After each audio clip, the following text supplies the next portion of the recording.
Saludos, amigos y amigas. Muchas gracias por acompañarnos en este ratito, algo más de una hora. Pretendemos acercarnos a algo, pues, en lo que nos va el futuro a todos, ¿no? Estamos hablando de la democracia y estamos hablando de las elecciones y estamos hablando de la ley electoral canaria. Para ello, pues hemos invitado a un, no sé si familiar nuestro, casi amigo de esta casa, desde luego, Antonio Delgado Núñez. Bienvenido, Antonio. Hola, buenas noches, Carmen Delia. Bueno, pues una voz de lujo. Sí, familia, en definitiva, sí, la gran familia pues sí. de San Borondón pues y del sí. Centro de la Cultura. Se te quiere como parte de la familia que lo eres. Ahí está pues ese tiempo abierto, un espacio que no nos cansamos de evocar y de redifundir porque son verdaderas joyas radiofónicas, ¿no? Y Antonio Delgado Núñez, su actividad profesional, pues saben ustedes que la desarrolla en la Universidad de La Laguna y pues no en balde es profesor del área de Ciencia Política y de la Administración en esta universidad hace ya bastantes añitos. Bueno, no tanto porque Antonio tampoco es que sea tan mayorcito, ¿no? Y bueno, pues ahí desarrolla su actividad docente. Una breve reseña para que aquellos oyentes que quizás pues se acerquen por vez primera a las ondas de San Borondón y tal vez pues no sepan aquello del tiempo abierto de que estamos hablando, vamos a decir que Antonio Delgado Núñez pues nació en Arrecife de Lanzarote, pues a finales de la década de los 50, licenciado en Ciencias Políticas y Sociología por la Universidad Complutense de Madrid, es profesor, como decíamos, del área de Ciencia Política y de la Administración en la Universidad Lagunera, con docencia en las facultades de Educación, Económicas, Sociología y en el programa para mayores. Es justamente director de acceso para mayores de 25 años, también de 40 años, y una, digamos, novedad que lleva 2 años, según me comentaba él ahora, pues de experiencia, la prueba también para los mayores de 45 años en esa voluntad desde la institución lagunera, pues de, digamos, abrir las puertas de la universidad pues a toda aquella persona que a pesar de los años que tenga pues quiera sumarse a la docencia de ámbito universitario, ¿no? Y por otra parte, Antonio Delgado Núñez es guionista de radio y televisión, ha realizado y colaborado en programas culturales e informativos en Radio Nacional de España, en Radio Campus, en Radio Isla, en Mega Latina, Onda Sol, Radio Realejo, Azul Radio, Radio San Borondón. Esto en la isla de Tenerife, también en Gran Canaria, Onda Isleña, Ser Las Palmas, en Radio Horizonte, en Lanzarote, en Canal 7 Televisión, en Azul Televisión, en Televisión Canaria, en Mírame Televisión y en Televisión Española en Canarias, ya en este caso pues en la provincia de Las Palmas, en la isla de Gran Canaria. Ha dirigido cursos de iniciación a la radio en la Escuela Canaria de Animación y Tiempo Libre y en diversas emisoras municipales de Tenerife. Seguramente, yo le decía, seguramente, Antonio, bueno, esta brevísima pincelada biográfica, pues habría que complementarla mucho porque, bueno, pues... no, pero está bien. Hay cosas ya muy antiguas. Bueno, pero que... de las que casi no me acuerdo. Que te quiten lo bailado porque, desde luego, pues no, Antonio, pues de esas personas inquietas que exprime el tiempo como una naranja, ¿no? Y para nosotros, como decíamos, pues nos gusta, digamos, también resaltar ese otro perfil de gran comunicador, de hombre bueno y bueno, y eso lo decimos porque lo conocemos pues un poquito de cerca, Antonio. Desde luego, pues nos enorgullece contar con su amistad, con su cercanía y hoy con su magisterio, porque siempre nos parece que conocemos todo decimos, bueno, vivimos en una democracia a partir de la Constitución, pues bueno, se nos da todo lo que debía de esperarse de una Constitución, de una democracia, que es el derecho a votar, a poner nuestro voto en la urna. Y bueno, pues un conocimiento muy superficial el que tenemos de lo que debería ser una verdadera democracia, de los déficits que tiene el sistema electoral y de cómo pues habría que reivindicar, si fuésemos una sociedad consciente y preparada y madura, cómo deberíamos reivindicar no solo una democracia representativa, sino participativa. Y bueno, pues de los déficits muchos y muy latentes los que padece el sistema canario de la ley electoral canaria, y de todo ello pues vamos a aprender un poquito. Con Antonio le hemos insistido mucho. Tú imagínate que estás dando una charla para gente joven que quizás se acerca a este mundillo, a este asunto de la ley electoral por vez primera. Sabemos que no solo jóvenes, sino pues personas que llevamos votando muchos años y seguro que carecemos de conocimientos elementales, ¿no? De manera que muchísimas gracias por regalarnos este ratito, Antonio, y tiene usted la palabra. Gracias, Carmen Delia. Bueno, a los presentes, no se asusten aunque vean ustedes todos estos papeles que son notas, porque la letra está muy grande, porque no veo. Entonces, para guiarme, por eso resultan muchos folios, ¿no? Es verdad lo que dice Carmen Delia, ¿no? Siempre que llegan además unas elecciones, se habla mucho del sistema electoral, se habla de la ley electoral. El sistema electoral es, digamos, el correlato de cualquier ley electoral, ¿no? Porque es lo que instrumentaliza esa ley, ¿no? En Canarias, además, tenemos la particularidad de que se habla mucho de la ley electoral, ¿no? Por algo será, ¿no? Si en otras comunidades autónomas, con respecto a las elecciones locales, no se habla tanto de las elecciones y del sistema electoral, pues algo está ocurriendo aquí, desde luego, ¿no? Se habla del sistema electoral, se habla de su reforma, incluso se usa a veces como arma arrojadiza, e incluso a veces pues sirve para justificar las derrotas, para justificar las victorias de otros. Yo voy a establecer, voy a hacer un guión de la charla. En la primera parte voy a tratar de definir con carácter general lo que es un sistema electoral, lo que es una ley electoral, para qué sirve, para qué funciona, para qué tipos de sistemas electorales hay, en cuál se encuadra el nuestro, el de Canarias, cuáles son sus particularidades, las razones de su existencia, a quién ha servido y sirve fundamentalmente, a quién beneficia, ¿no? Que ese es un principio fundamental, en este caso en derecho, ¿no? Canarias dispone de un sistema electoral propio desde el año 1982, no lo olvidemos, ese año es justo el de nuestro Estatuto de Autonomía, ¿no? Por lo menos en su primer formato, porque luego en el 96 hubo una reforma del mismo que afectó levemente, pero no tan levemente, ¿no? No solamente una cuestión de forma, sino algunos aspectos importantes, ¿no? Curiosamente, la ley electoral aparece en el Estatuto de Autonomía en forma de disposición transitoria. Bueno, y no hace falta explicar lo que es una disposición transitoria, ¿no? Algo que se hace en el tiempo con el ánimo o con la intención de que dure o permanezca durante un determinado tiempo hasta que se plasme en otra cosa. En este caso lo lógico sería que se plasmara tal vez en una ley electoral propiamente dicha, de modo que cuando hablamos de ley electoral pues estamos hablando de una disposición transitoria, ¿no? Provisional, con una provisionalidad, pues fíjense ustedes que llega ya desde el año 82 hasta el año 2011, ¿no? Las particularidades consisten en que determina ese sistema electoral a la isla como circunscripción electoral, la importancia de la isla, y en los porcentajes mínimos de votos para la adjudicación de los escaños. Porque deben obtener, ya lo decía muy bien la presentación de la charla en la revista digital, algunos de los siguientes resultados. El 30% de los sufragios válidos emitidos en la isla donde el partido se presente, o el 6% del conjunto de la región, o ser la lista más votada en la circunscripción independientemente del número de votos que se hayan cosechado.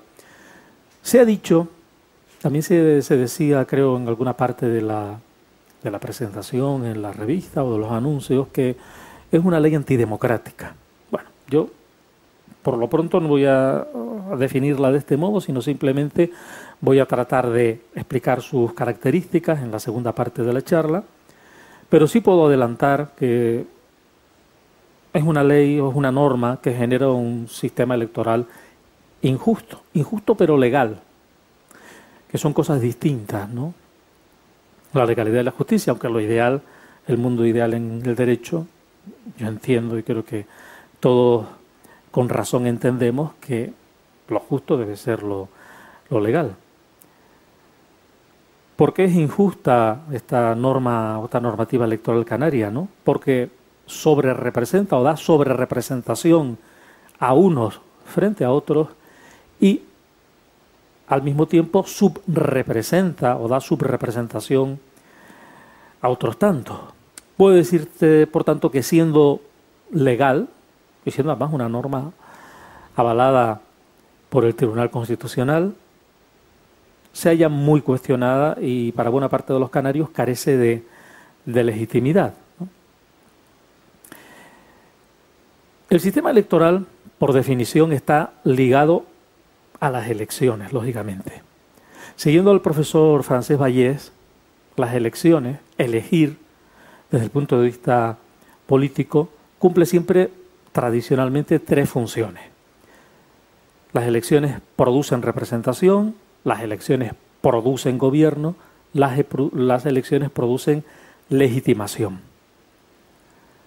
Y cuidado, que aunque muchos identifiquemos elección con democracia, hay que recordar o matizar que en todo sistema puede haber elecciones. Y en todos esos sistemas, aunque no sean democráticos, las elecciones cumplen esas mismas tres funciones: otorgar poder representativo, producir gobierno y producir algún tipo de legitimación para quien está en el poder. Así, por ejemplo, estas tres funciones, si vamos a la historia, las vemos en un sistema democrático, el prototípico del Estado liberal de derecho que surge tras las revoluciones liberales, pero también vemos que esas tres funciones, representación, gobierno y legitimación, aparecen en un sistema corporativo de un Estado fascista, por ejemplo. O incluso, si vamos un poquito más atrás en la historia, en el Estado estamental, en el Estado absoluto, que aparece tras la caída del feudalismo, en el Renacimiento en Europa, pues ahí también hay sistemas de representación. ¿Qué significa esa función de producir representación? Pues significa simple y llanamente que se elige a un cuerpo, cualquiera que sea la forma de elección, se elige a un cuerpo representativo que actúa en nombre de la colectividad. Pero claro, hay diferencias, hay distingos en la forma en que se hace la representación. Por ejemplo, en un sistema como el que decía, en el Estado absoluto, un sistema estamental, ahí nos estamos basando en una representación de mandato imperativo. Es decir, que en ese caso el representante representa a su estamento, a su corporación, y por tanto es un simple agente mediador que ejecuta la voluntad de los electores, es mantenido por esto. El pensamiento liberal, el que surge de las grandes revoluciones liberales de finales del XVIII y todo el siglo XIX, el pensamiento liberal, propugnará que los parlamentos han de ser unas asambleas donde se delibere, donde se discuta y donde los representantes no representan a cuerpos estamentales, no representan a grupos de interés, son elegidos por los ciudadanos. Ya sabemos que en un principio del Estado liberal, con un sufragio que no era universal, pero en cualquier caso representan a ciudadanos, pero representan a toda la nación, como los diputados. A la Asamblea Francesa, por ejemplo, representaban a toda la nación. Se entendía desde el pensamiento liberal que debían mantener una autonomía en pro justamente del bienestar general, es decir, que realmente eran elegidos por unas personas, pero luego representaban a todos en la idea democrática. Es el principio del voto no imperativo. Un principio de voto no imperativo que, curiosamente, si uno examina las constituciones liberales, como la nuestra, o que tienen su origen o su raíz en el liberalismo, en nuestro caso, como en el resto de Europa, pues son constituciones que se definen como constituciones de un Estado social y democrático de derecho, pero cuya raíz está en una evolución del Estado liberal. Pues digo que en las constituciones actuales europeas y de otros países también aparece ese principio de que el diputado no tiene mandato imperativo. Es decir, que, por así decirlo, obtiene la representación y luego tiene libertad para ejercer su mandato. Sin embargo, y todos lo sabemos, si miramos a lo que tenemos más cerca, ya sea al Parlamento de Canarias o ya sea al Parlamento español, a las Cortes Generales, tanto el Senado como el Congreso, pues veremos que efectivamente la Constitución dice que los diputados no tienen mandato imperativo, que tienen libertad en el ejercicio de su función representativa, ¿no? Pero no deja de ser una mera formalidad. ¿Por qué? Porque sobre todo en los sistemas de democracia parlamentaria, donde hay una conexión grande entre el legislativo y el ejecutivo, es decir, que el poder ejecutivo, el presidente del gobierno en España o el presidente del gobierno en Canarias ha sido elegido por la Cámara Representativa, por el Parlamento, pues ahí funciona, aunque la Constitución diga otra cosa, el sistema de la disciplina partidaria, porque lo que sostiene al sistema precisamente es una disciplina sólida. Por eso a veces oímos decir, en esta cuestión el partido va a dar libertad de voto a sus diputados. Realmente la libertad de voto la tienen siempre, ¿no? Ahora, es la plasmación de esa realidad, ¿no? Claro, por otro lado, el sistema parlamentario, si concediera una libertad absoluta a los diputados, pues no permitiría que el sistema funcionara como funcione, ¿no? En cuanto a la segunda de las funciones, que decíamos la de producir gobierno, pues eso quiere decir que directa o indirectamente las elecciones acaban designando a través de mecanismos diversos, más democráticos, menos democráticos, según el sistema, a personas que llevarán a cabo la acción de poder, la acción de programa político. En los sistemas parlamentarios, como les decía, como el nuestro, pues las elecciones al Parlamento, las elecciones a diputados nacionales o las elecciones a diputados, las que tenemos próximamente, a diputados autonómicos, al Parlamento de Canarias, generan, como les digo, de manera indirecta quién va a ostentar el poder político ejecutivo, el gobierno. Eso ocurre a nivel estatal y a nivel canario. A veces pues, los ciudadanos no somos conscientes de esa realidad, de que nosotros no elegimos directamente al presidente del gobierno de España o al presidente del gobierno de Canarias. Nosotros elegimos a quienes los eligen, ¿no? Por eso también tiene tanta trascendencia nuestra elección. Serán los diputados canarios, que salgan elegidos después del 22 de mayo, quienes elegirán al presidente del gobierno para el próximo cuatrienio. Y se trata además de un mecanismo que es exactamente idéntico al del gobierno de España. Bueno, tiene algunas variedades, pero bueno, en esencia es lo mismo. Se forma o se conforma la Cámara y las mayorías correspondientes que se conformen dentro de la Cámara permiten que alguien obtenga una mayoría determinada, ya sea simple o absoluta, para poder formar gobierno y ser presidente del gobierno.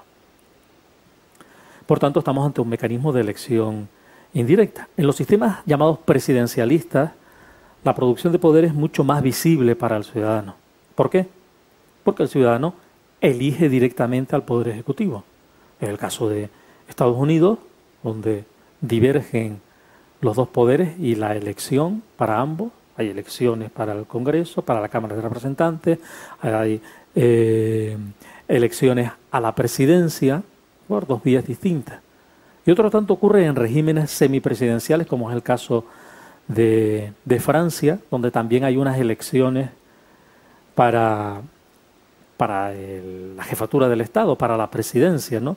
Y en ese caso, en el caso de Francia, la jefatura del Estado, la presidencia, tiene competencias ejecutivas de mando, de poder. No es el caso de otras presidencias que además no son electivas directamente por el pueblo, como es el caso de Italia, ¿no? Donde el presidente pues, prácticamente tiene unas funciones meramente representativas, lo elige la Cámara y viene a ser como una especie de rey republicano, ¿no? Salvando las distancias. En los sistemas democráticos, les decía antes, también hay elecciones, ¿no? Ahora, son elecciones donde faltan elementos de garantía, faltan elementos de libertad, se constituyen prácticamente en un plebiscito, a veces funcionan con apariencia más o menos democrática. Bueno, aquí en España los que tienen ya algunos años, como yo, pues recordamos aquellas elecciones que también eran de tipo estamental, ¿no? Se elegía por el movimiento, por la familia, por el sindicato y elegíamos procuradores, ¿no? Por el tercio familiar y se hacía una suerte elección, ¿no? La tercera de las funciones de las elecciones es, y esta es importante, la de producir legitimidad o legitimación, ¿no? Piensen ustedes, y yo siempre se lo digo a mis alumnos, ¿no?, que prácticamente, si uno busca en la historia contemporánea sobre todo, pero también un poco más atrás, todo gobernante, por despótico que sea, estamos pensando ahora en déspotas recientes, como puede ser Gaddafi o pueden ser otros tantos, ninguno dirá que está ostentando el poder sin tener una legitimación, ¿no? Esa legitimación o esa legitimidad puede ser variada, ¿no?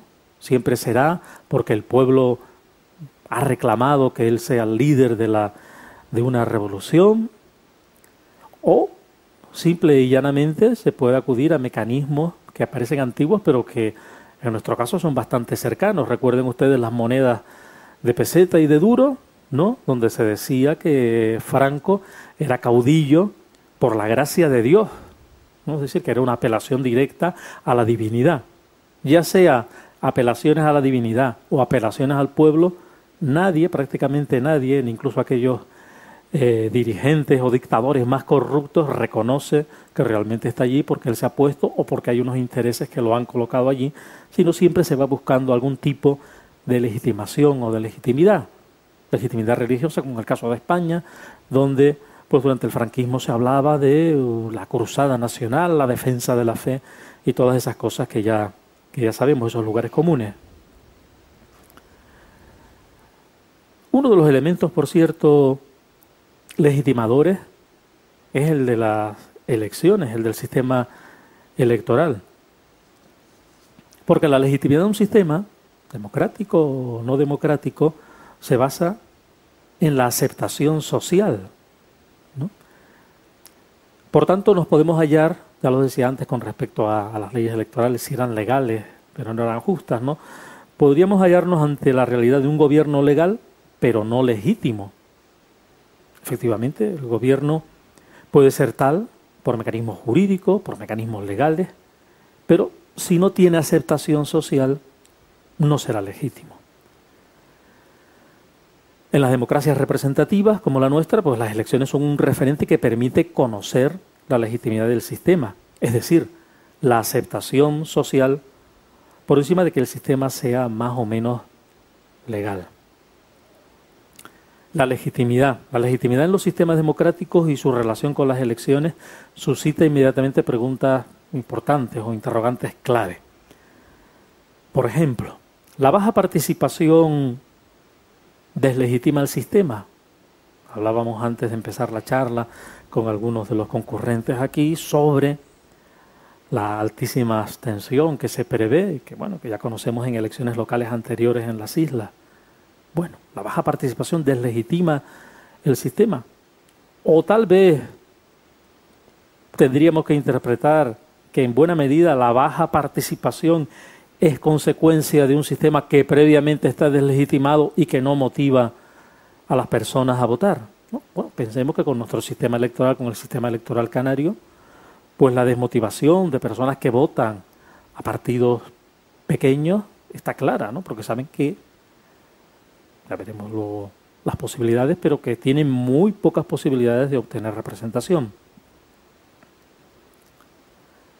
Y hay un elemento más en eso que llamamos legitimación, y es que si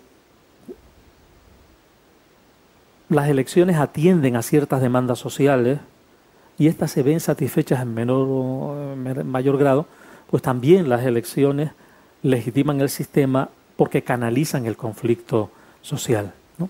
Justamente en esa situación nos encontramos, ¿no? Ante una crisis económica importante, ni siquiera unas elecciones, por muy democráticas que sean, pueden reducir los niveles de tensión social, ¿no? Y por tanto, difícilmente van a canalizar el conflicto. A lo mejor lo canalizan porque una parte de la ciudadanía entiende que un cambio genera expectativas, pero si ese cambio de verdad no plasma de una manera rápida expectativas de cambio, ¿no?, de superación de la crisis, pues el conflicto sigue ahí presente, ¿no? Voy a entrar ahora en definir lo que es un sistema electoral, porque estamos hablando del sistema electoral y todavía no lo hemos definido técnicamente, ¿no? El sistema electoral es algo muy sencillo, ¿no? Y muy complejo al mismo tiempo, ¿no? Sencillo de definir, por lo menos, ¿no? ¿Por qué? ¿Qué es el sistema electoral? Pues un conjunto de reglas y de prácticas que configuran los procesos electorales. Procesos electorales que finalmente transforman los votos que se depositan en una urna en puestos representativos. Si son elecciones al Parlamento de Canarias, pues el sistema electoral permite la transformación de los votos que se depositan en las urnas en X puestos, en X diputados. Si hablamos de un cabildo, pues exactamente lo mismo. O si hablamos de un ayuntamiento, la transformación de votos en concejales. Claro, lo complejo y lo difícil es cómo se hace esa traducción. Eso es el sistema electoral. Traducción de votos en representación. Y si hablamos no del sistema electoral, sino de los sistemas electorales, es porque hay distintas formas, hay distintas reglas y distintas prácticas para hacer esa traducción. Si se habla de que el sistema electoral canario es injusto, o es democrático, o no está legitimado, o tiene grandes dosis de deslegitimación, es precisamente porque muchos no estamos convencidos de que la traducción o de la traslación del número de votos al número de diputados, en este caso, en el caso del Parlamento, sea auténtica o se acerque o se aproxime a la realidad. ¿Existe el sistema electoral perfecto? Esa es la pregunta del millón. No existe, evidentemente, ¿no? El sistema electoral perfecto sería aquel que permitiera traducir lo más fielmente posible lo que se ha votado, ¿no? Pero en sistemas complejos como los actuales, ¿no? En comunidades pequeñas, es posible, incluso pues se admite el sistema de democracia directa, ¿no? Ya en organizaciones complejas, pues hay que recurrir a las elecciones y a los sistemas electorales y hay que recurrir a fórmulas para hacer posible esa traslación, ¿no? Y ahí está la dificultad. Pues no en vano, como dice uno de los grandes teóricos de los sistemas electorales, del derecho electoral en general, Liebhardt, el sistema electoral es el elemento fundamental de la democracia representativa, ¿no? Se debe hablar, como les decía, de sistemas electorales. Ahora bien, si existen varios, ¿por qué se elige un sistema y no se elige otro? Bueno, pues la elección del modelo de sistema electoral es una decisión política, ¿no? Absolutamente política, ¿no? Y no es una decisión inocente. Si en Canarias tenemos el sistema electoral que tenemos, sí, podemos decir, bueno, sí, es que tenemos este sistema porque la Constitución obliga a que los sistemas, que las autonomías vayan por el sistema proporcional, ¿no? Bueno, pero luego tenemos otros elementos añadidos que no están contenidos en la Constitución y que nuestros representantes en un momento dado, en el Estatuto de Autonomía de 1982, incorporan como disposición transitoria, ¿no? Por tanto, los sistemas electorales son una elección también que hacen los poderes o el poder político, que en unas ocasiones es consecuencia del consenso y por tanto, como suele ocurrir con el consenso político, nadie queda absolutamente contento, o a veces incluso es producto del consenso por un cálculo fallido de quienes han intervenido en ese consenso y en la elección de ese modelo, ¿no? Bueno, en el caso de Canarias esa es la realidad. Si uno mira hasta el 99, pues claro, algunos de los partidos beneficiados del sistema electoral canario, porque tenía un partido fuerte en prácticamente todas las islas y con una estructura insular fuerte en cada isla, pero al mismo tiempo con una dimensión regional, el Partido Socialista Obrero Español, el Partido Socialista de Canarias, pues fue uno de los beneficiados, ¿no? Y sin embargo, a posteriori, con las modificaciones sobre todo que se hacen en el 96 con los umbrales de exclusión, pues empieza a reconsiderar la bondad de ese sistema, ¿no?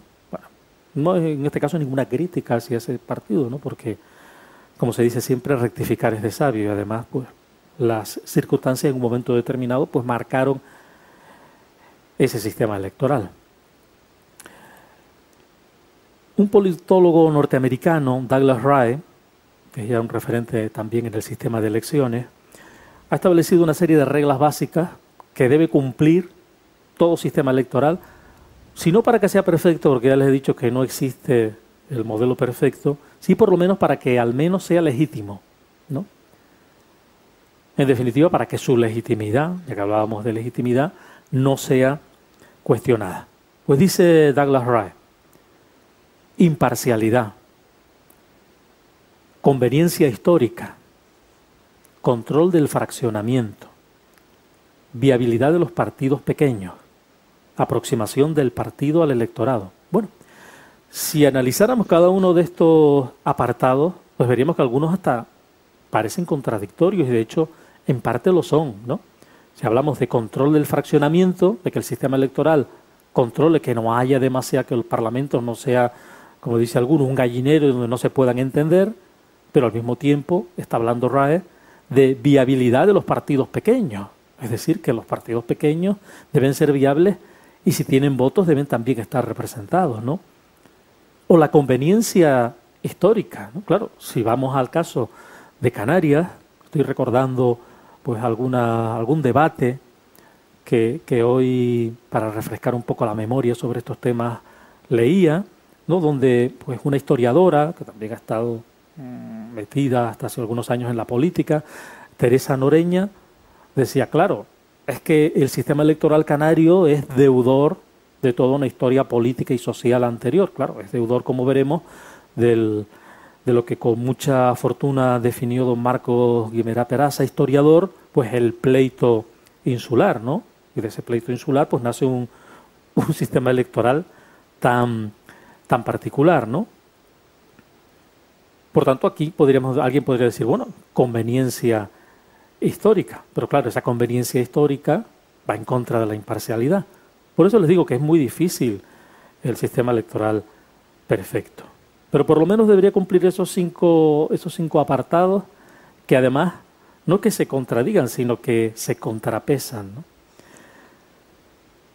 Ahora bien, todo sistema electoral, cualquiera que sea, requiere de técnicas. Técnicas para poder hacer esa traducción del voto al escaño. Y esas técnicas se resumen, yo no voy a hablar o a desarrollarlas todas, pero sí algunos puntos los más interesantes, que son la fórmula electoral, qué fórmula se elige, una fórmula mayoritaria, una fórmula proporcional, la circunscripción electoral.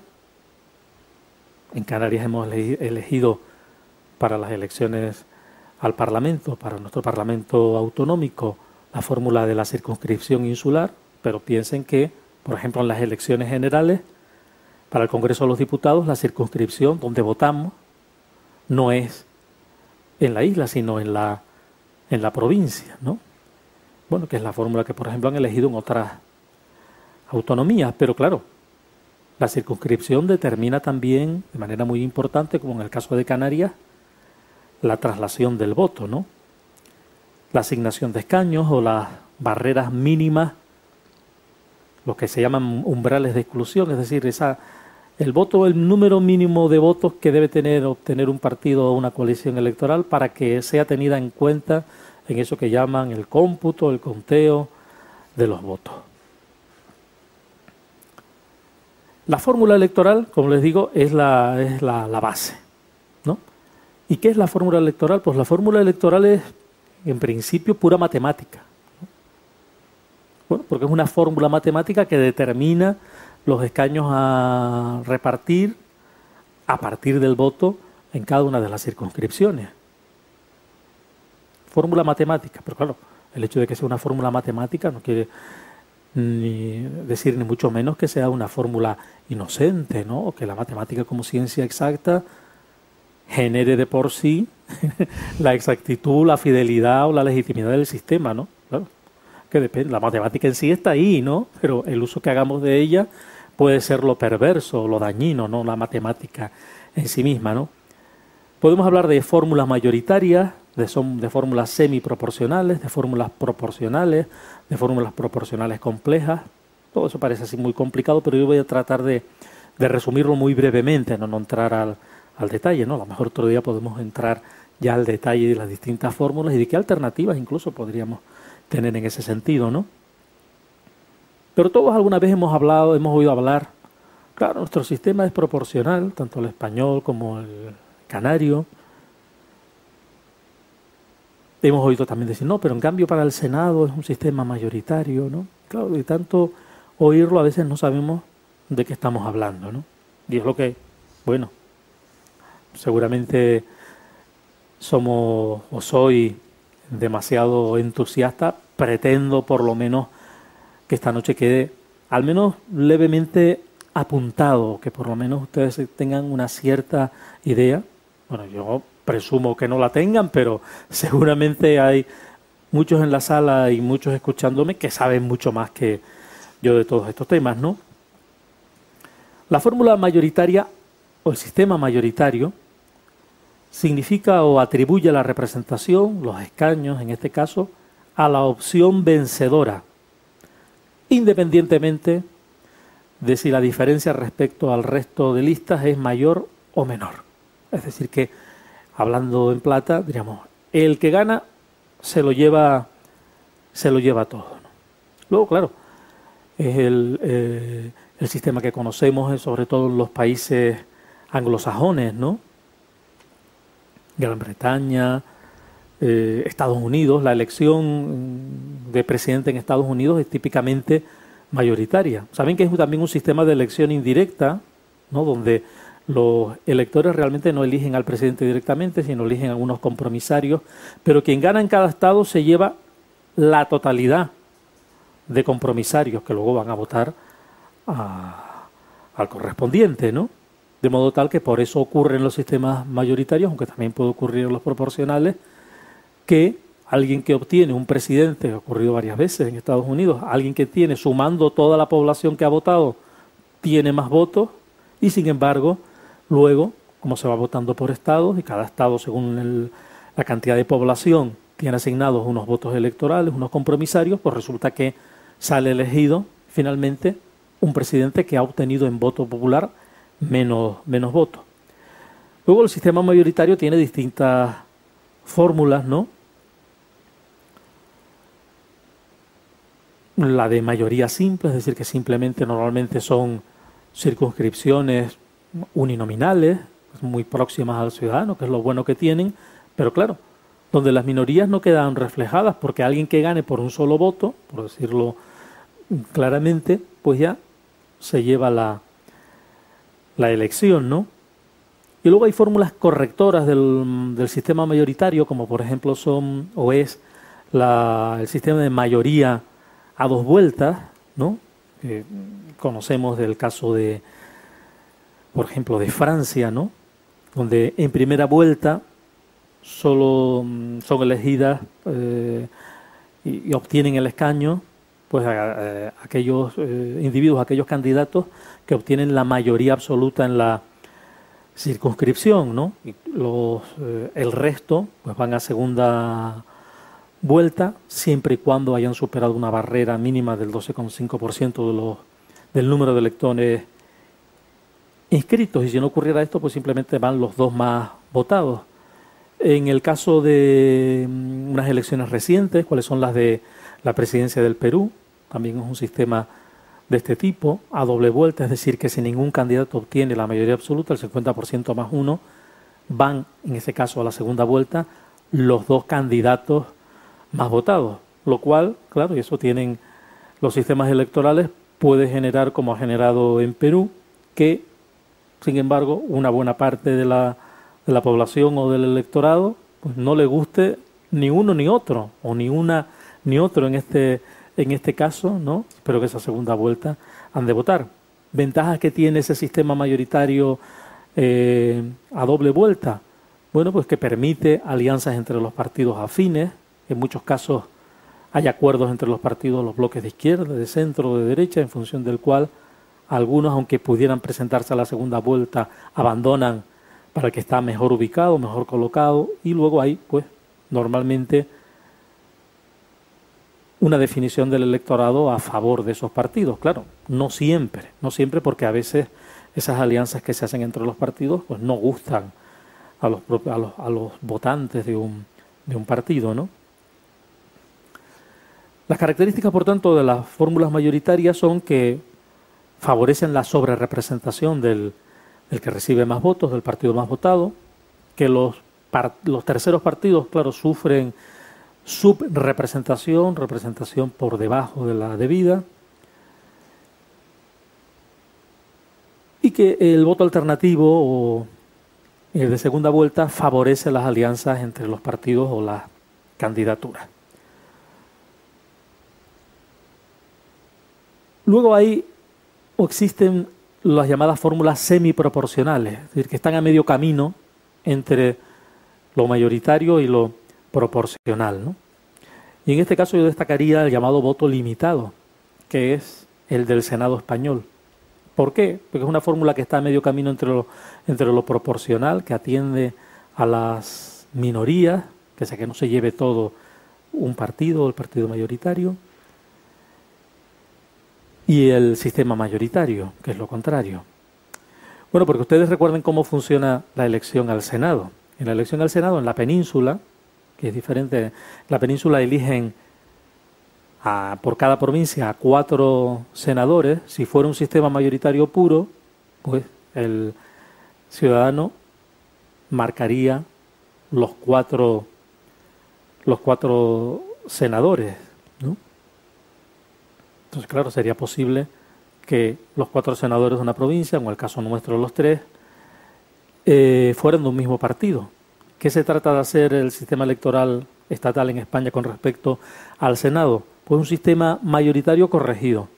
¿Por qué? Porque permite que uno pueda además votar por senadores de distintos partidos. Eso ya establece un elemento de discriminación positiva, diríamos, en cuanto a ampliar la base representativa. Y en segundo lugar, que es otro elemento corrector, se eligen en la península por cada provincia 4 senadores, pero solamente podemos votar por 3, o por 2, o por 1, pero no podemos votar por 4. Por tanto, siempre eso está favoreciendo, como ocurre también en Canarias, ¿no?, donde elegimos 3, que se le abra la puerta a otros partidos, es decir, que no haya una acaparamiento del voto.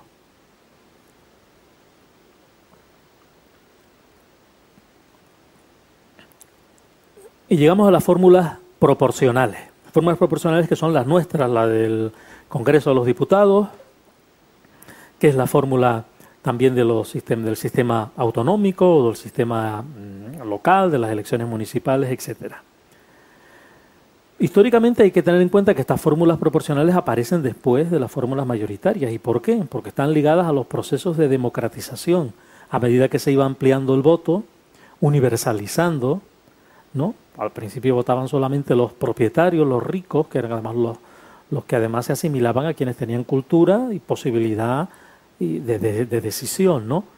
Luego el voto se va ampliando, se va universalizando a los trabajadores con la revolución industrial, no porque el sistema fuera bondadoso y quisiera ampliar, ¿no?, sino que había una presión real de los ciudadanos para elegir, ¿no? Y finalmente también ya el sufragio termina siendo totalmente universal cuando también se abre a las mujeres, ¿no? En el siglo pasado, no crean que tan lejos, ¿no? En el siglo XX, ¿no? Por lo tanto, lo que tratan los sistemas proporcionales es que haya una mayor o una mejor adecuación entre las asambleas legislativas, los parlamentos y los votos de los electores. El politólogo Pierre Martin decía que la idea de la representación proporcional es la hija de los partidos y de la estadística. Su desarrollo se inscribe en la creencia en la capacidad de la ciencia para racionalizar la política. Pues sí, en parte es verdad. El sistema proporcional trata de racionalizar, pero luego empieza a introducir también elementos correctores que hacen a veces que los sistemas proporcionales pues casi parezcan sistemas mayoritarios y que no se consiga el objetivo inicial, que el voto quede bien representado, el voto quede bien traducido en puestos a cubrir.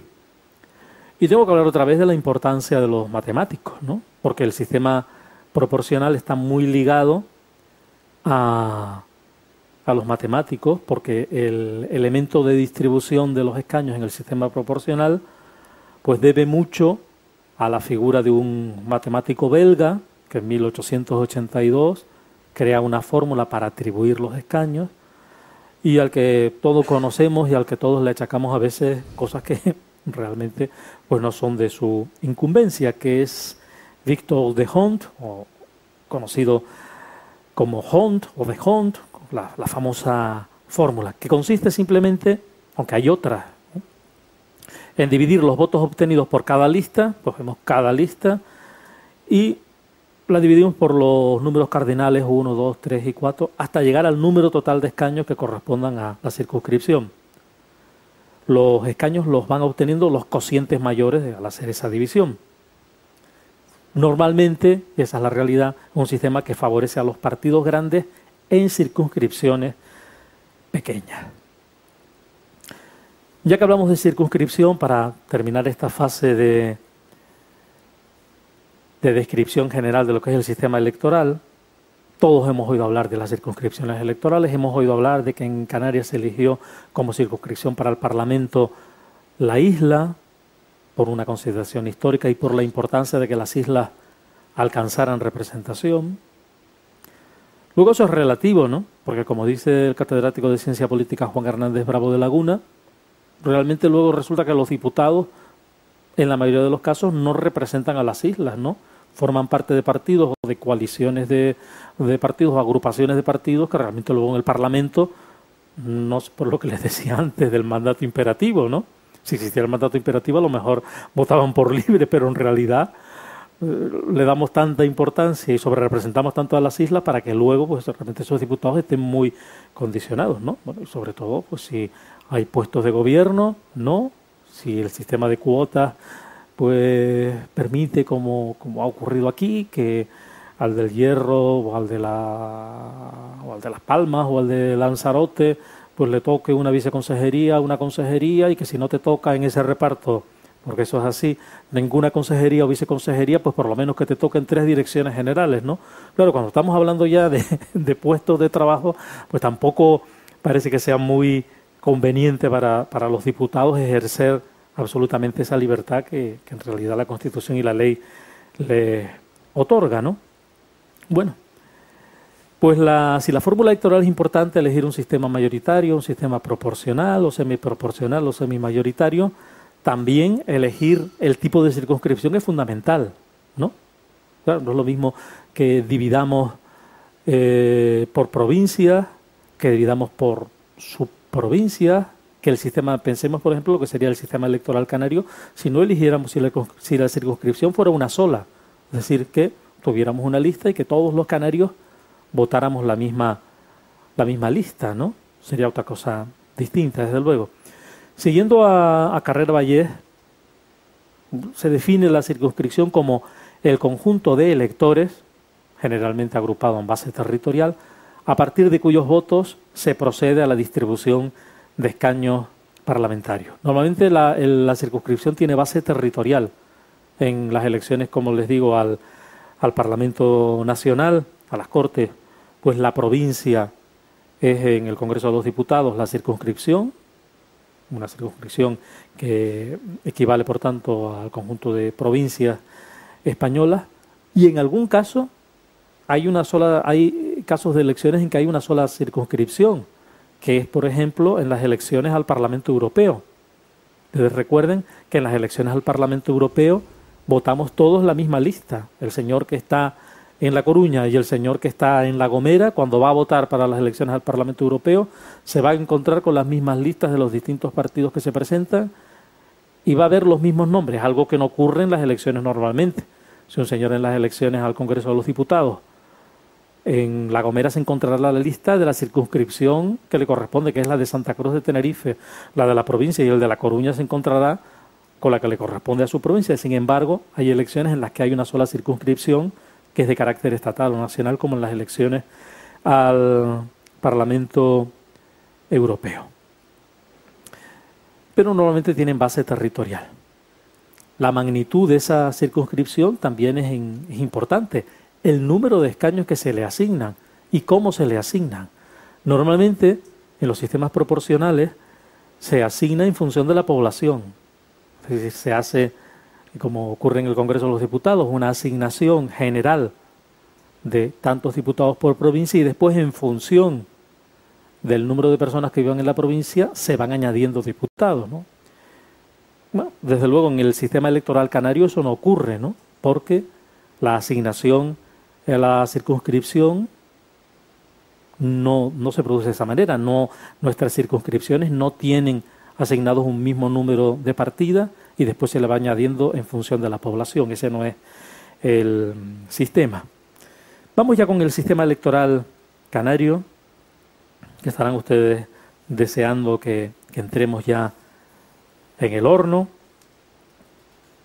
Ya les adelanté que ese sistema electoral está basado en el Estatuto de Autonomía, la disposición transitoria primera, que en el 96 se reformó, se modificó el Estatuto, y que ahí es donde se añadió, digamos, donde se incrementaron las barreras, es decir, las barreras para los partidos, para que los partidos puedan entrar en el cómputo, ¿no? Aplicando las fórmulas y demás, ¿no? Que se elevó del 20 al 30% insular y del 3 al 6 actualmente.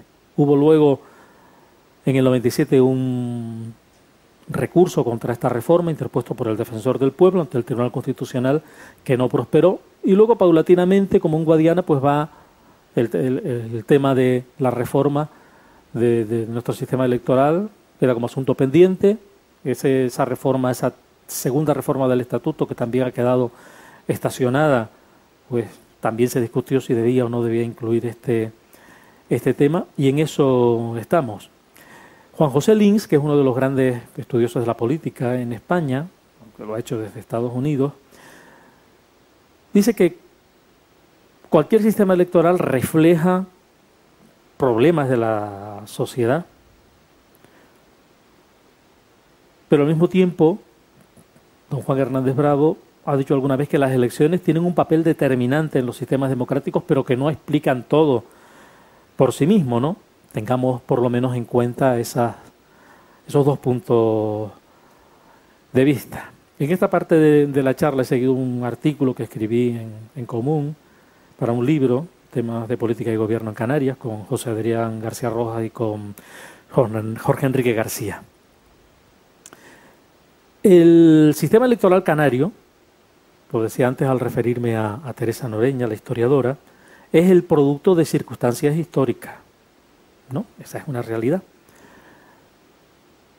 Quienes desconocen o ignoran las particularidades de nuestro sistema, cuando acudimos a congresos, a reuniones científicas, pues todavía, si no lo conocen, se llegan a sorprender, ¿no? Porque nuestros constituyentes estatutarios, ¿no?, hicieron un auténtico juego de malabarismo y en este caso también, de formulación matemática, ¿no?, de equidad, ¿no?, a través de lo que se llama la cuádruple paridad. ¿Por qué? ¿Por qué hablamos de que nuestros parlamentarios canarios tienen esa cuádruple paridad, ¿no? Porque hay paridad entre la representación de las dos islas capitalinas. Gran Canaria y Tenerife tienen el mismo número de diputados. Van haciendo la cuenta y fíjense. También hay paridad en el número de diputados de las dos provincias. Si uno suma la provincia de Santa Cruz de Tenerife, es decir, Tenerife, La Palma, La Gomera y El Hierro, y uno suma los diputados de Gran Canaria, Lanzarote y Fuerteventura, que constituyen la provincia de Las Palmas, también da el mismo número.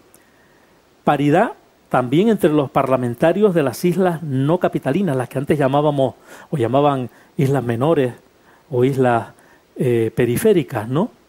paridad entre los parlamentarios de las islas no capitalinas, es decir, que sumando La Gomera, El Hierro, La Palma, Fuerteventura, Lanzarote, bueno, las islas no capitalinas, ese nos da la misma suma que si sumamos a los diputados de Gran Canaria y de Tenerife. Paridad también en la suma del número de diputados de las islas no capitalinas en cada provincia, es decir, que suman lo mismo las islas no capitalinas en Santa Cruz de Tenerife, provincia, y en Las Palmas, provincia, ¿no? Bueno, desde luego, claro, cuando uno lo cuenta por ahí, este es un prodigio aritmético que alguien ha dicho, bueno, responde a nuestra realidad pleitista, porque se trataba era de que entre las dos provincias a efectos electorales hubiera una equidad absoluta y que además también supusiera para las islas no capitalinas la realidad, ¿no?, factual de que no había discriminación con respecto a las islas grandes, ¿no? Bueno, esto lo que ha generado realmente, evidentemente ha solucionado un problema, ¿no? Pero ha generado otros, y problemas además de carácter democrático, ¿no? En Canarias, al igual que en el resto de las comunidades autónomas, las candidaturas son listas bloqueadas y cerradas. En eso se ha optado por imitar al Congreso de los Diputados. La fórmula elegida por todas las comunidades es la proporcional, por exigencia constitucional, eso sí, o sea, no había otra posibilidad. Pero en cuanto a la fórmula, se sigue usando la fórmula de Hunt, aunque nada hubiera impedido elegir otra. En eso estoy de acuerdo con mi compañero García Rojas, de que ha habido mimetismo y escaso espíritu innovador en las comunidades autónomas, en todas. Es que todas han seguido miméticamente en lo que varían. La variación está en las circunscripciones, ¿no?, sobre todo en el caso nuestro. En cuanto a la barrera electoral, o el llamado umbral de exclusión, a mí me gusta más llamarlo umbral de exclusión porque queda más claro qué es eso, qué significa esa barrera, ¿no? Es un requisito legal en los sistemas electorales. En el caso español es un porcentaje de votos que se cuantifica sobre el voto válido emitido. El voto válido emitido, seguro que después va a surgir alguna pregunta sobre ello, en que España es el voto emitido que no sea nulo y el voto en blanco, ¿no? A efectos prácticos, por tanto, una barrera de exclusión, una barrera electoral, significa que si se está por debajo de ella, el partido no entra en el reparto, es decir, ya da lo mismo que sea de Hon o que sea cualquier otra fórmula, no se le va a tener en cuenta. ¿Cuál es la justificación? ¿Es eso democrático? Bueno, tradicionalmente, y los tribunales constitucionales, así lo ha hecho en España, así lo ha hecho Alemania, y hay toda una tradición, dicen, claro, tiene su justificación para evitar una excesiva fragmentación, ¿no? Todas las comunidades autónomas en este sentido han establecido barreras, pero claro, muy por debajo de las nuestras, ¿no? No hay ninguna que tenga en una circunscripción el 30%, es decir, tampoco existe en el mundo, ¿no? Por ejemplo, en algunas la barrera es de ámbito de la comunidad autónoma, como Cantabria, Rioja, Valencia, con un 5% de umbral de exclusión. En otras es la circunscripción, el 3%, en Andalucía, en Aragón, en Asturias. En Canarias tenemos un doble umbral de exclusión, el 6% autonómico regional, es decir, que hay que obtener o bien el 6% de los votos a nivel regional o el 30% insular.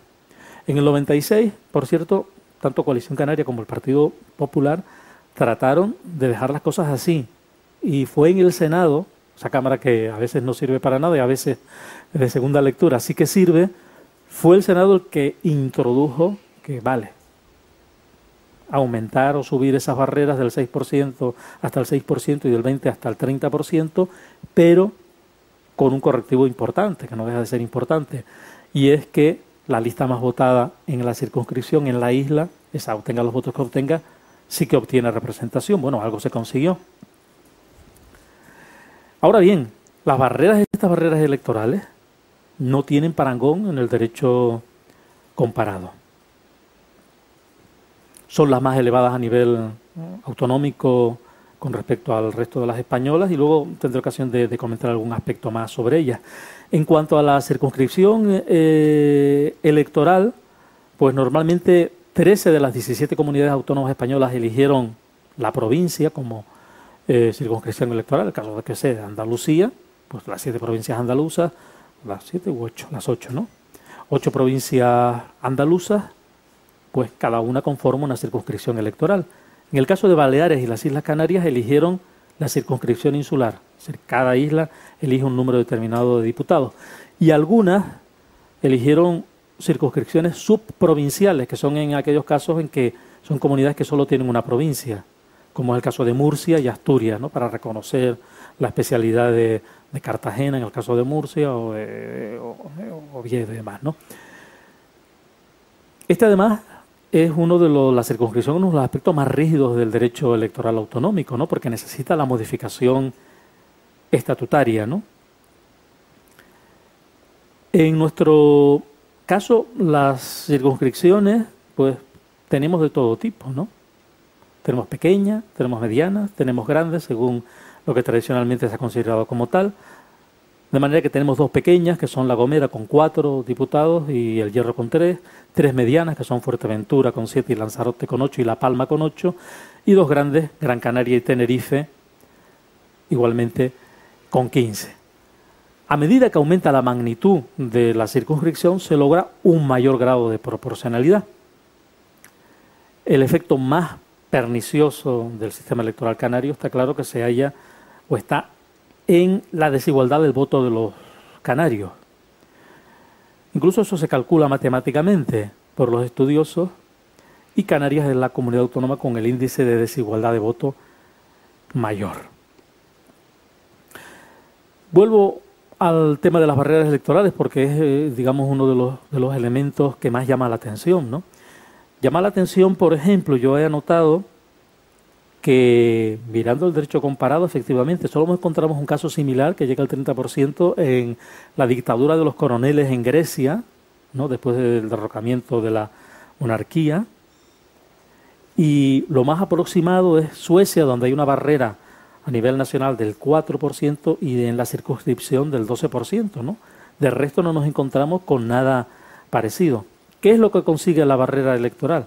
Pues la barrera electoral lo que ha conseguido, y en esto estoy de acuerdo con la profesora Pérez Alberdi, es a veces conseguir una proporcionalidad forzada, ¿no?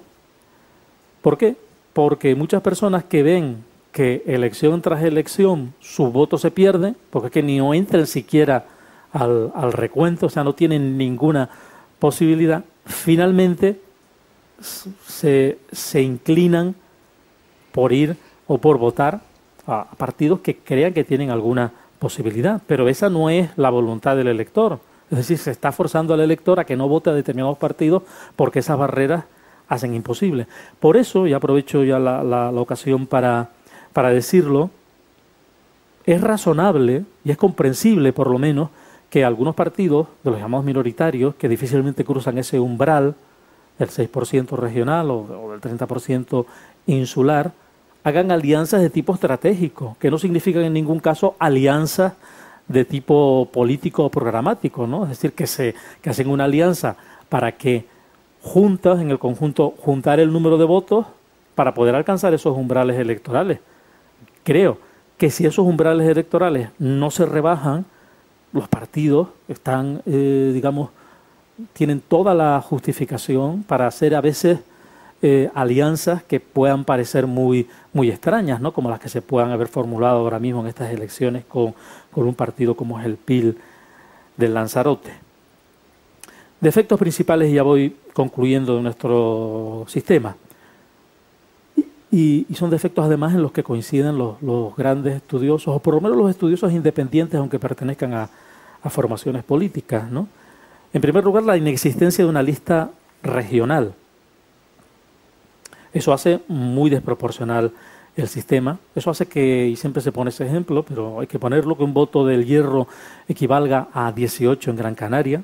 O dicho de otro modo, todavía puede sonar más fuerte, que el 15% de la población canaria elige la mitad del Parlamento. El 15% de la población electoral canaria elige a la mitad del Parlamento, ¿no? La desproporción es absoluta. Sí queda muy bien representada la isla, eso es cierto, ¿no? La propuesta que muchos hacemos la veremos ahora en relación a la circunscripción. El número de diputados por circunscripción, entendiendo que la circunscripción es insular, también parece desmedido, ¿no? Se ha fijado en principios de paridad para que todo el mundo quede contento y con esa formulación matemática que hemos visto de la cuádruple paridad, pero eso no está hecho, digamos, basado en la población para que el voto realmente traduzca la realidad, traduce otra realidad distinta, ¿no? Y la barrera insular, por supuesto, que algunos estudiosos han dicho ni siquiera la del 20% es aceptable o asumible, ¿no? Aunque hay que decir que el Tribunal Constitucional, en aquella sentencia del 97, referente a Canarias y también a otras barreras electorales, declaró que esas barreras eran aceptables, ¿no? Claro, pero ¿cuál es? Y que no podía establecer, decía el Tribunal Constitucional, cuál es el límite de una barrera, ¿no? Bueno, si se ha admitido que pueda ser hasta el 30%, pues podría ser, ¿por qué no hasta el 40%? ¿No? Y claro. Soluciones.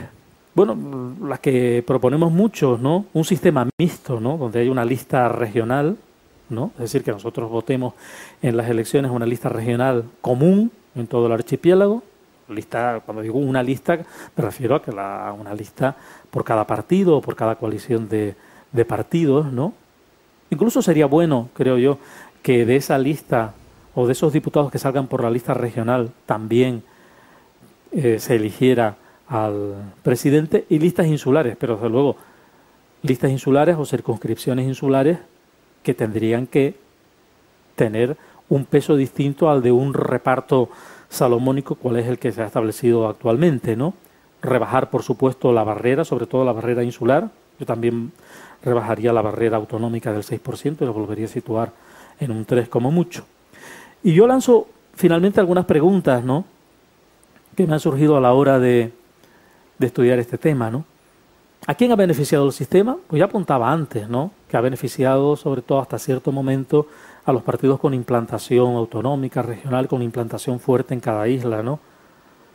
¿A qué estabilidad se refería Coalición Canarias y el PP en la reforma del 96? Bueno, porque ahí ha subido esos umbrales y realmente no es precisamente mucha estabilidad la que hemos observado a lo largo de este tiempo. ¿Es legítimo un sistema electoral que sobrerepresenta a unas islas y subrepresenta a otras? ¿No? ¿Es justo que las islas capitalinas, por el hecho de serlas y sus habitantes, sus electores, se vean castigados? ¿Son legítimas las barreras de exclusión que, como vuelvo a reiterar, no tienen parangón alguno en el derecho comparado a nivel internacional? Conclusión. El sistema, desde luego, es legal. Así lo ha manifestado el Tribunal Constitucional. Es voz autorizada, aunque uno, por supuesto, puede discrepar. Pero, desde luego, por muy legal que sea, ha devenido o puede devenir o seguirá deviniendo en un sistema ilegítimo, porque no tiene reconocimiento social y la frontera entre lo ilegítimo y lo no democrático es muy tenue. Muchas gracias. Pues muchas gracias, Antonio. Y bueno, pues lanza preguntas que, bueno, que seguro que los oyentes estarán cada cual pues aportando su particular respuesta, ¿no?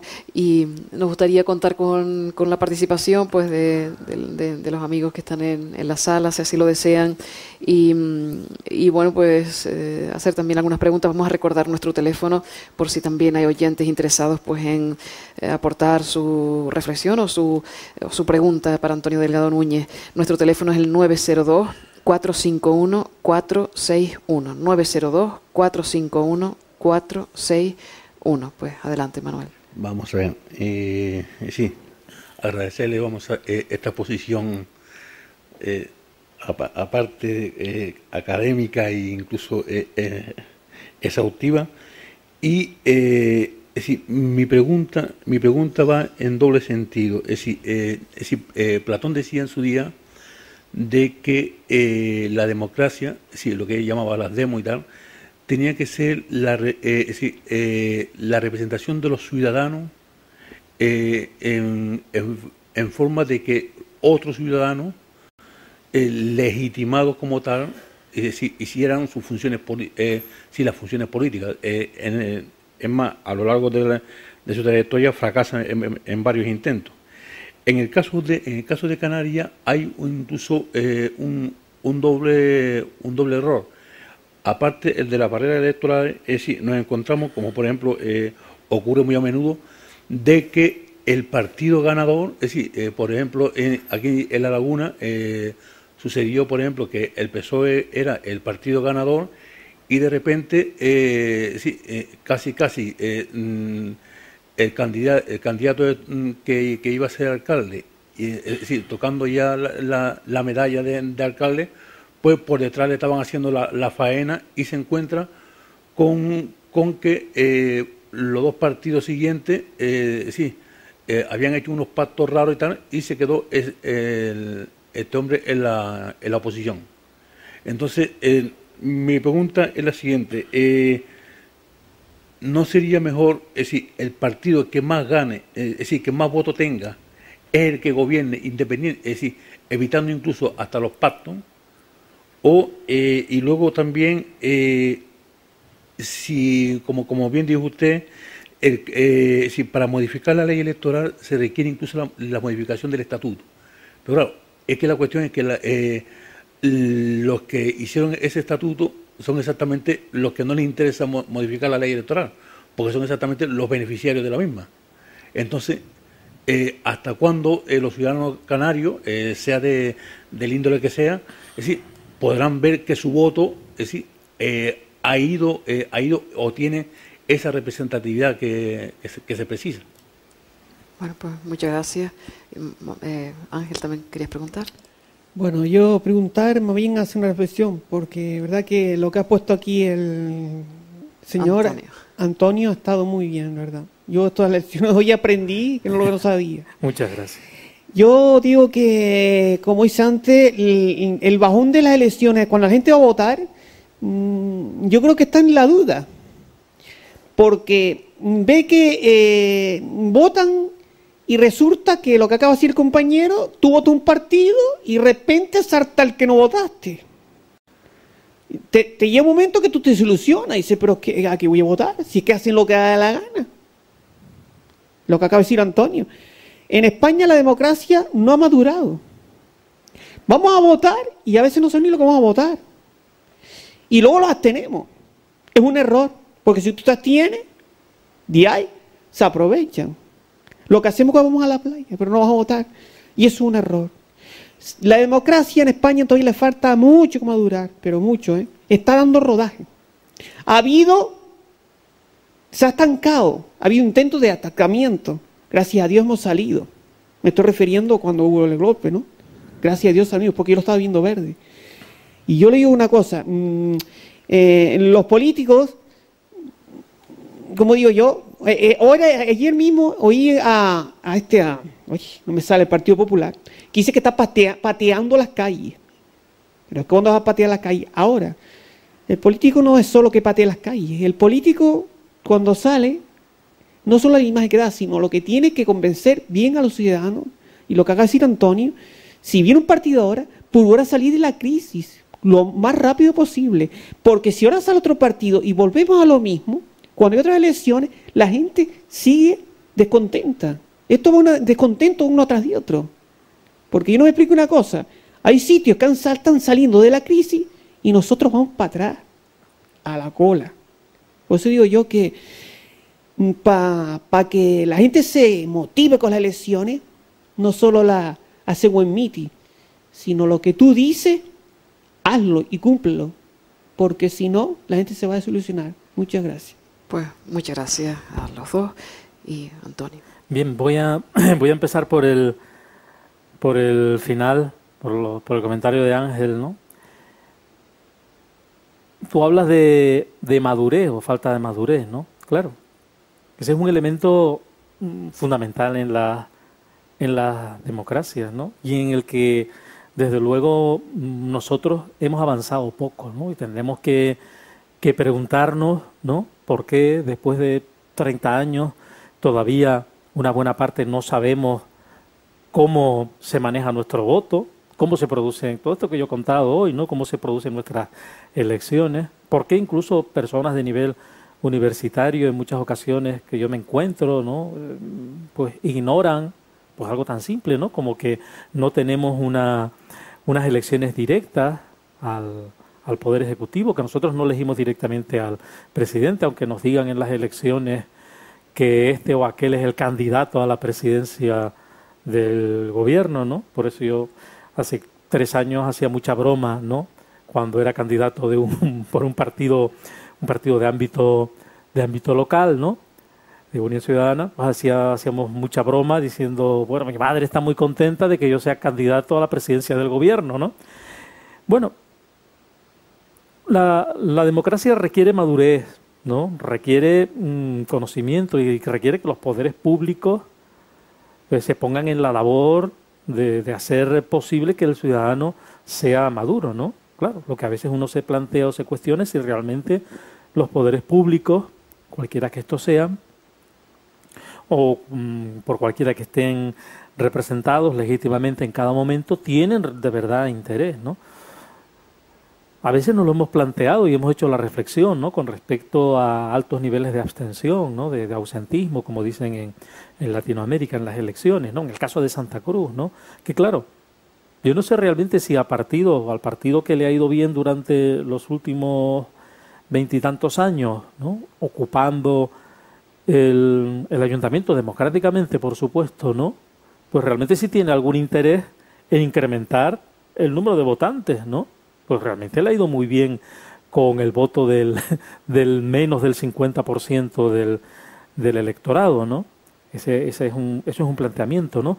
Y algunas cosas que se me han quedado fuera, claro, por falta del tiempo, ¿no? Pero en sistemas mayoritarios, en sistemas incluso también proporcionales, donde hay fórmulas hay múltiples, ¿no? Lo que ocurre es que a veces las fórmulas requieren precisamente madurez, ¿no? El voto preferencial es muy interesante, ¿no? Pero requiere de una sociedad que realmente pueda aplicarlo y tenga elementos para poder aplicarlo. Es decir, que uno dentro de una lista ponga sus preferencias y que luego la fórmula va eliminando según el orden que se haya establecido. Pero claro, para eso si hoy tenemos todavía 30 años después, siempre pongo el ejemplo, pero quienes hemos estado, ya sea como interventores apoderados o porque nos ha tocado en las elecciones, ¿no? Bueno, lo del Senado es terrible, ¿no? Donde tenemos que hacer una elección personal, que no es simplemente elegir la papeleta, que la podemos identificar por el símbolo del partido, ¿no? Sino donde tenemos efectivamente que marcar una cruz, 2 cruces, 3 cruces y no marcar más de la cuenta o elegir incluso entre personas de distintos partidos, pues la dificultad que tenemos, ¿no? Esa es una realidad. Y en cuanto a lo que comentaba Manuel, hay varios temas de interés, ¿no? Que están siempre en el candelero, ¿no? Con respecto a las alianzas o los pactos electorales. Estaba pensando cuando hablabas que dentro del sistema electoral insular, en lo que son las elecciones a los cabildos, pues automáticamente el presidente del cabildo es el cabeza de lista del partido más votado, ¿no? Eso no contribuye necesariamente a que se mantenga la estabilidad, pero bueno, hace más viable la estabilidad, aunque se puedan producir también por lo menos una moción de censura, ¿no? En la vida municipal o incluso en el gobierno autonómico, pues realmente y tal con el modelo que hoy tenemos, sobre todo a nivel autonómico, pues parece que muy difícilmente pues se va a conseguir que un partido obtenga una mayoría absoluta que le permita gobernar solo, ¿no? Y otro tanto puede ocurrir en los ayuntamientos, ¿no? Las alianzas yo creo que son necesarias y los pactos son necesarios porque es lo que permite que un ayuntamiento, por ejemplo, que una institución tenga estabilidad y pueda ser gobernada. Pero creo que lo que ocurre en muchas ocasiones, y es lo que al elector le molesta, fundamentalmente es cuando los partidos no son transparentes previamente, ¿no? Es decir, y son capaces de aliarse con el diablo, con Dios o con el diablo, ¿no? Según sea la cuestión. Ahí yo creo que sí que el elector se siente ofendido, ¿no? En aquellos casos donde realmente la alianza se produce entre partidos que son concomitantes o que tienen una, digamos, cierta afinidad ideológica, pues tenemos también que aceptarlo, ¿no? Lo que ocurre es que los partidos no cuentan siempre con los electores, ¿no? Sabemos en muchas ocasiones de pactos que se producen entre partidos supuestamente afines y ese pacto molesta mucho a los electores, ¿no? Es decir, que yo creo que habría que ir con la verdad por delante, ¿no? No se puede decir, cuando sabemos que hay un panorama incierto, no se puede decir, bueno, ya usted vote y ya después yo veré con quién voy a pactar. ¿Qué ocurre?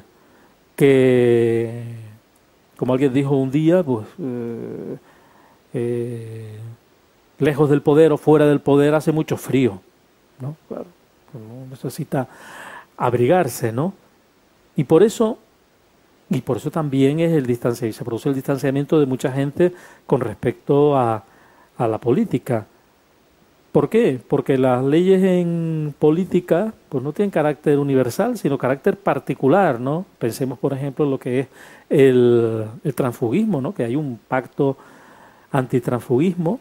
Bueno, y sabemos que, como justo vuelvo a reiterar lo de la charla, ¿no? Como resulta que nuestros diputados, senadores, diputados autonómicos, concejales y consejeros de cabildo no tienen mandato imperativo, que supuestamente, teóricamente, han sido elegidos, se deben una disciplina moral a su partido, pero ellos pueden actuar libremente. Entonces, cuando abandonan la formación política, el Tribunal Constitucional dijo claramente desde un principio, desde que se dio el caso del primer concejal que en la actual democracia abandonó sus filas políticas y no quiso entregar el acta, dijo el Tribunal Constitucional, sí, este señor, como no tiene mandato imperativo, si quiere quedarse con su acta de concejal en aquel caso, se puede quedar con ella, ¿no? Bueno, pues esto hace posible, por ejemplo, que los casos de transfugismo solo se denuncien con respecto a lo que te perjudica, ¿no? Cuando alguien se va de las filas de un partido y no entrega el acta correspondiente, claro, la persona es acusada de tránsfuga y se le echan todo tipo de maldiciones, ¿no?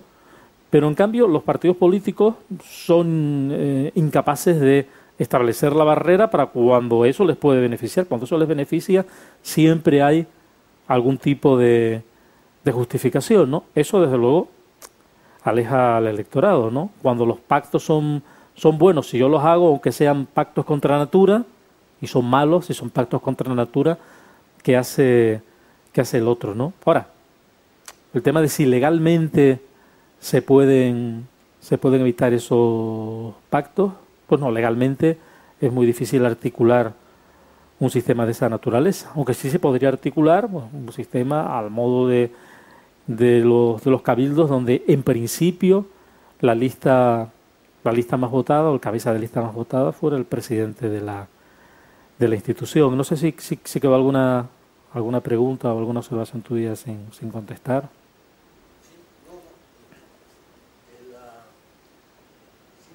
Sí, es que la cuestión es la siguiente.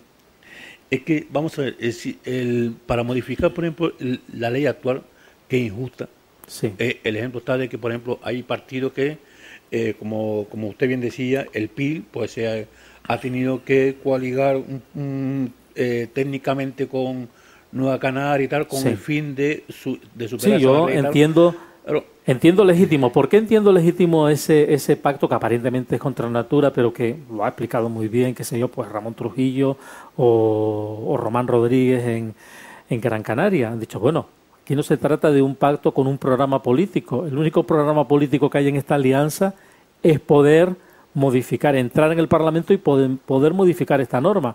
Es que con esas barreras que son ilegítimas no vamos a poder entrar nunca, por el hecho de no ser un pacto que una a lo mejor enemigos irreconciliables para otras cosas, ¿no? Es decir, que claro, el tema es que la única manera de cambiar, de que se produzca esa modificación, es que haya una mayoría que fuerce realmente ese cambio.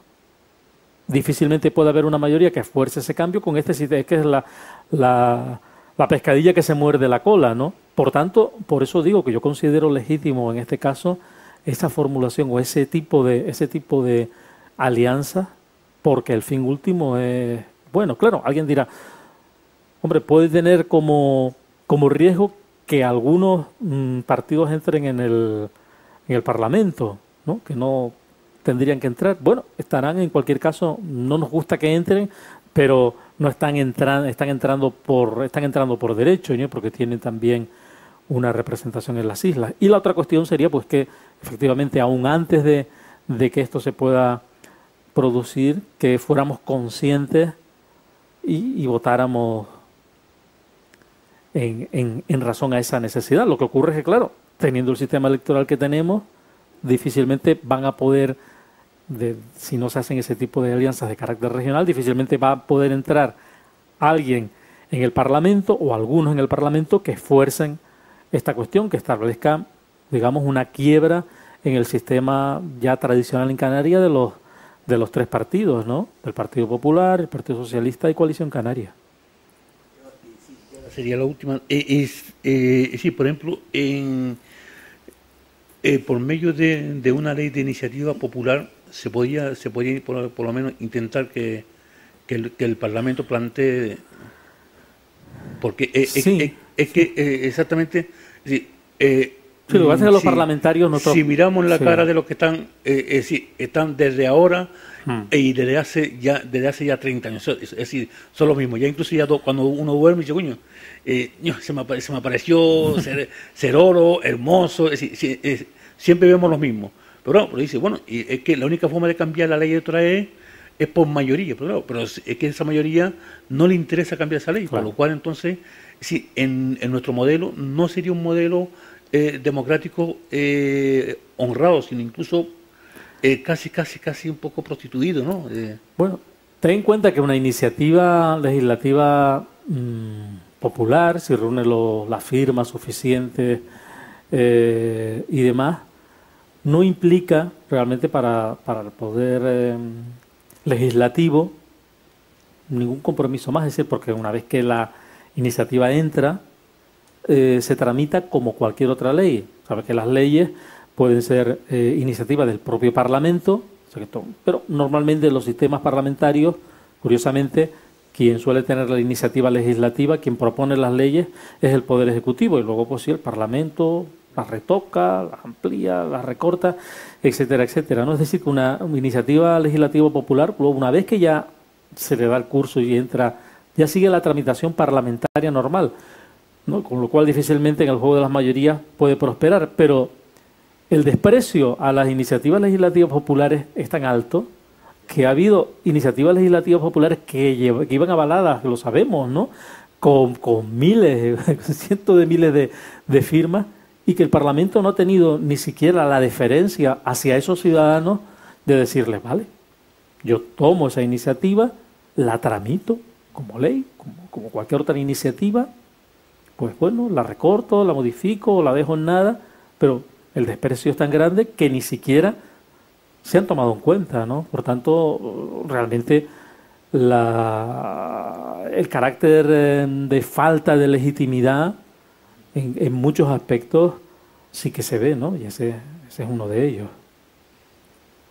Bueno, pues hemos superado un poquito los minutos que nos habíamos planteado, pero creo que sin duda pues ha valido la pena y esta charla de hoy, Antonio, pues la guardaremos y la redifundiremos con mucha frecuencia porque sabemos la necesidad que hay en esta sociedad de sentar cimientos para una conciencia mayor, ¿no? Hemos hablado, ha salido la palabra o el adjetivo el grado de inmadurez de esta sociedad nuestra, pues yo creo que para llegar a esa madurez óptima, pues todo pasa por esta pedagogía que de forma tan magistral pues nos ha brindado hoy Antonio Delgado Núñez, ¿no? Desde luego agradecemos muchísimo ese sosiego y esa tranquilidad con la que pues como un buen profesor pues nos has dedicado pues esta hora larga de repaso por lo que ocurre con nuestro sistema electoral. Quedan muchas preguntas. Sabemos, Ángel quería hacer alguna pregunta más, pues también yo tenía algunas guardadas, pero no sé si nos vas a regalar alguna tarde más. Pues antes del 22 de mayo sería muy interesante tener otra oportunidad para seguir profundizando en este asunto de esta democracia representativa que entre todos tenemos que mejorar. Así que muy bien, estaré encantado si tengo disponibilidad, si tengo tiempo y de venir de la ULL, de la Universidad de La Laguna, a esta otra universidad libre del Atlántico, ¿no? Tan libre que su supuesto magisterio llega a todas partes a través de las ondas y a través de Internet. Sí, y un alto precio que estamos pagando también porque no nos sienta bien a la nomenclatura que nos gobierna, pues el que haya iniciativas como estas para la libertad, ¿no? Y nada, pues Antonio, muchísimas gracias. De verdad, gracias amigos y hasta mañana.